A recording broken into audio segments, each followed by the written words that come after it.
Aquest no se'n recolza bé perquè no arriba a estar aquí i és més difícil escriure-ho. L'Escola de Bordils ha convertit la sostenibilitat en un eix central amb iniciatives basades en les 3 R's: reduir, reutilitzar i reciclar.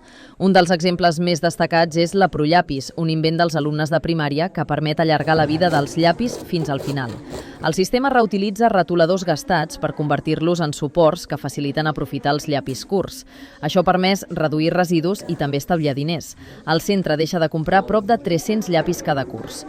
Com nosaltres els anàvem gastant, quan li fèiem punta, doncs cada cop no podíem agafar tan bé i gràcies a la Prollapis ara són més llargs i podem agafar-los millor. Hem d'agafar el retolador gastat i l'hem de serrar, li hem de treure la tinta i posar el llapis que ja no puguem utilitzar bé.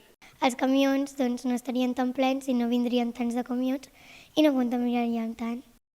Primer vam començar amb l'escola de Bordils i després vam anar amb bici fins a l'escola de Flaçà per explicar-ho a 3 classes. El projecte, que combina ecologia i aprenentatge, ja s'estén a altres classes i l'objectiu és que arribi a més escoles de Girona i rodalia.